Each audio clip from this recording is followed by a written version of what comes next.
Mister ladies நேயர்களுக்கு வணக்கம். இன்றைக்கு நாம பார்க்க இருக்கக்கூடிய மருத்துவம் குடல் இறக்கம்.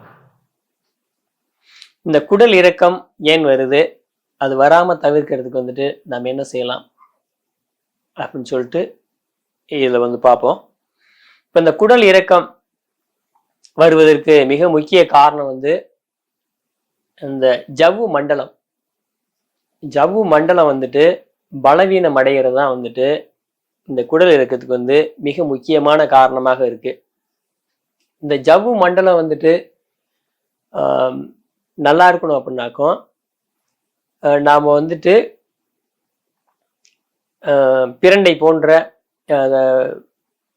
அந்த மூலிகைகளை நாம துவையலா சாப்பிட்டுட்டு வரணும்.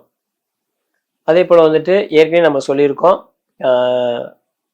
இந்த உளுந்தை கஞ்சியா நாம வச்சு சாப்பிட்டு வரணும் அப்படின்னு சொல்லியிருக்கோம். அதே போல அந்த ஜவ்வு மண்டலம் பாதிக்கப்படக்கூடாதுன்னா தசை மண்டலமும் நல்லா இருக்கணும்.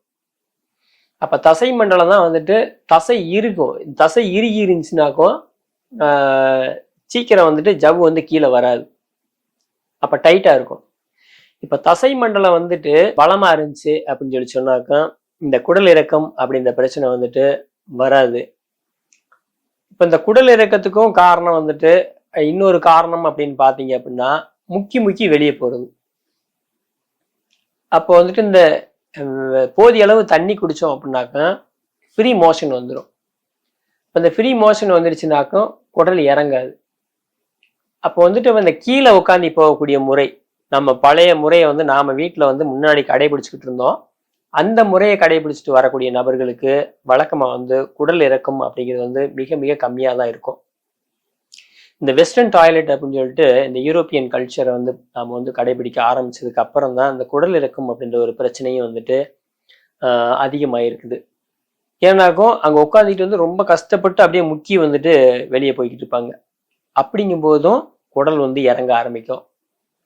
அதே போல யாரெல்லாம் கடினமா ரொம்ப ஹெவியான வெயிட்டை தனிச்சு தூக்குறாங்களோ அந்த நபர்களுக்கும் இந்த குடல் இறக்கம் அப்படின்ற ஒரு பிரச்சனை வந்துகிட்டு இருக்கு.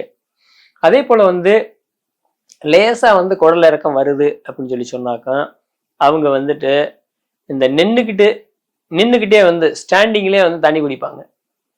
அப்படியே ஒரு சிலர் 1/2 லிட்டருக்கு மேலே குடிச்சிருவாங்க. அப்ப நின்றுக்கிட்டே கடகடன்னு தண்ணி குடிச்சாலும் ஏற்கனவே லேசா இறங்கிருக்கக்கூடிய அந்த குடல் மீண்டும் இறங்க ஆரம்பிக்கும். அதே போல இப்ப கையேந்தி பவன் அப்படின்னு வழக்கமா சொல்றோம். அப்படியே நின்றுக்கிட்டே சாப்பிடுறது வழக்கமா சமணங்கால் போட்டு உட்காந்தி கீழே உட்காந்து தான் சாப்பிடணும். அது இந்த மாதிரி குடலை இறக்காம பாதுகாத்துக்கிறதுக்கான ஒரு இயற்கை முறை. அதோட பாத்தீங்கன்னா செரிமானம் மிக சிறப்பாக இருக்கும். இப்போ பாத்தீங்கன்னா நிறைய இடங்கள்ல போய் நின்றுக்கிட்டே சாப்பிட்டு போயிடுறாங்க. அப்போ நின்றுக்கிட்டே ஒரு நபர் ஒரு 1/2 கிலோல 1 கிலோ அளவுக்கு ஒரே நேரத்துல சாப்பிட்றாரு. அப்ப சாப்பிட்றாரு, தண்ணி குடிக்கிறாரு. அப்ப அதெல்லாத்தையும் சேர்க்கும்போது 1 கிலோவுக்கு மேலேயே கூட ஒரு சிலருக்கு வந்துடும். அப்ப அதை நின்றுக்கிட்டே செய்யும்போது லேசான குடல் இறக்கம் இருக்கிறது மேலும் அதிகமான குடல் இறக்கமாக மாறுறதுக்கு வாய்ப்பா இருக்கு. அப்போ உணவுகளை சாப்பிடும்போது கீழே அமர்ந்து சமணங்கால் போட்டுட்டு அப்படி சாப்பிட்டோம் அப்படின்னாக்க குடல் இறக்கம் வழக்கமா வராது. அதே போல சாப்பிட்ட உடனே நடக்கக்கூடாது. நிறைய பேர் நடைப்பயிற்சி சாப்பிட்ட உடனே நடைப்பயிற்சி செய்யறாங்க. அப்ப ஏற்கனவே வயிற்றுல ஹெவியா இருக்குது. அப்ப ஹெவியா இருக்கும்போது அது கொஞ்சம் செரிமானம் ஆகி ஒரே இடத்துல இல்லாம பல இடத்துக்கு அது பரவணும். அப்போ செரிமானம் ஆனதுக்கு பின்னாடி நடக்க ஆரம்பிச்சோம்னா இந்த குடல் இறக்கத்தை தவிர்க்க முடியும். இல்லைனாக்கும் வரதான் செய்யும். அதே போல உங்களுக்கு வாயு தொந்தரவும் உங்களுக்கு ஒரு காரணமாக இருக்குது. குடல் இறக்கம் வர்றதுக்கு வாயுவும் ஒரு காரணமா இருக்கு. அப்ப மலச்சிக்கல் இல்லாம வச்சுக்கணும். நம்ம முதல்ல தண்ணியில தொடங்கணும். ஒரு நாளை தண்ணியில தொடங்கி தண்ணியில முடிக்கணும். 2வது காலை கடனை கட்டாயமாக கழிக்கணும். அந்த காலை கடன் கழிக்கிறத நம்ம பாரம்பரிய முறையில கீழே உட்காந்து போகக்கூடிய டாய்லெட் வச்சு அதுல கழிவுகளை வெளியேற்றுறதுக்கு முயற்சி பண்ணணும். 3வது வந்துட்டு எதையுமே வந்துட்டு நின்றுக்கிட்டே வந்து சாப்பிடக்கூடாது. உதாரணத்துக்கு ஒரு 2 வடை சாப்பிட்டீங்க அப்படின்னா கூட முடிஞ்ச வரைக்கும் வந்துட்டு உட்காந்து சாப்பிடறதுக்கு வந்து முயற்சி பண்ணணும். எல்லா இடங்களையும் வந்து சமணங்கால் போட்டு நீங்க உட்காந்து சாப்பிட முடியாட்டி கூட இப்போ சேர்ல உட்காந்து சாப்பிடக்கூடிய அந்த ஒரு முறையை எடுத்துக்கிட்டு அந்த மாதிரி உட்காந்து வந்து சாப்பிட்டு போறது மிகவும் வந்துட்டு சிறப்பாக வந்துட்டு இருக்கும். அப்போ வந்து தசை மண்டலம் வந்துட்டு சிறப்பாக இருக்கணும் அப்படின்னாக்க வழக்கமாக வந்துட்டு உடற்பயிற்சி செய்யறது மூலியமா தசை மண்டலத்தை வந்துட்டு நாம் வந்து சரி செய்யலாம்.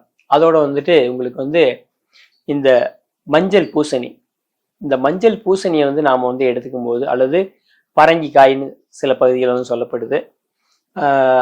அதே போல் இன்னொரு பகுதி வந்து உங்களுக்கு வந்து அரசாணிக்காய் அப்படின்னு கோயம்புத்தூர் சைட்லாம் வந்துட்டு அந்த மாதிரி சொல்லுவாங்க. நம்ம இது போன்று வந்துட்டு தொடர்ந்து வந்துட்டு நாம செய்யக்கூடிய மாத கணக்கில் அல்லது ஆண்டு கணக்கில் செய்யக்கூடிய தவறுகள் தான் வந்துட்டு அந்த மாதிரி வந்து குடல் இருக்கிறதுக்கு வந்து மிக முக்கியமான காரணமா இருக்குது. அப்போ எதை சாப்பிட்டாலும் வந்துட்டு உட்காந்து சாப்பிட்றதுக்கு வந்து முயற்சி பண்ணுவோம். கழிவுகளை வந்து தேங்க விடாமல் வந்து பார்த்துக்குவோம். வாய் வந்துட்டு வயிற்று பகுதியிலும் சரி உடம்புல எந்த இடத்துலையும் வந்து வாயு வந்து சேராமல் வந்துட்டு நாம் பார்த்துக்கிறது குடல் இறக்கம் வராமல் இருக்கிறதுக்கு வந்து ஒரு சிறப்பானது ஒன்றாக இருக்கும். அதே போல் உடற்பயிற்சி செய்கிறதோட இந்த மஞ்சள் பூசணி அல்லது அரசாணி காயின்னு சொல்லக்கூடிய அல்லது பரங்கிக்காய் அப்படின்னு சொல்லக்கூடிய அந்த காயை வந்து ஜூஸ் எடுத்து நம்ம சாப்பிட்லாம். அதே போல் வந்துட்டு காயை வந்து சாப்பிடக்கூடிய நபர்களும் வந்துட்டு சாப்பிட்லாம். இதை வந்து உதாரணத்துக்கு வந்து சிறுநீரக செயல்பாடு குறைவு உள்ள நபர்கள் வந்துட்டு இந்த பரங்கிக்காயை வந்துட்டு சாப்பிடாம இருக்க வந்துட்டு நல்லதாக இருக்கும். மற்றவங்க எல்லாமே வந்துட்டு சாப்பிடலாம். மேலும் இது வந்து தொடக்க நிலையில் இருக்கக்கூடிய பாதிப்பாக இருந்தாக்கும் இதை வந்து நீங்களே வந்து சரி பண்ணிக்கலாம். அப்படி மிதமிஞ்சிய நிலையில் இருக்குது, அளவுக்கு அதிகமாக இருக்கு அப்படின்னு சொன்னாக்கும் அதுக்கு பாரம்பரிய மருத்துவத்தை எடுத்துக்கொள்ளலாம். சிலருக்கு அறுவை சிகிச்சை செய்தும் கூட வந்துட்டு 4 முறை அறுவை சிகிச்சை செய்த பிறகு கூட வந்துட்டு மீண்டும் வந்து குடல் இறங்கியிருக்கு அப்படின்னு சொல்லிட்டு ஒரு அம்மாவில் வந்திருக்காங்க. அப்போ வந்து வயது ஏற ஏற ஜவ்வு மண்டலமும் சரி, தசை மண்டலமும் சரி, நரம்பு மண்டலமும் சரி, அனைத்து மண்டலமுமே வந்து பாதிப்புக்கு உள்ளாகும். அப்போ வயது ஏற ஏற வந்துட்டு இந்த குடல் இறக்கம் வந்து சில நபர்களுக்கு வந்து அதிகமாகவே வருது.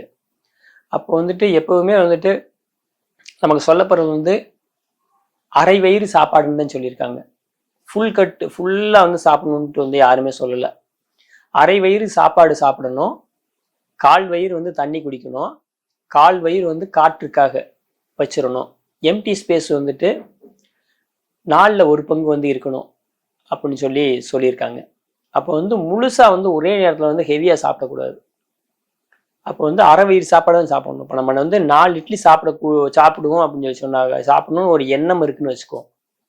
அப்போ 4 இட்லி சாப்பிட்றதுக்கு பதிலாக 2 இட்லி அதான் சாப்பிடணும்.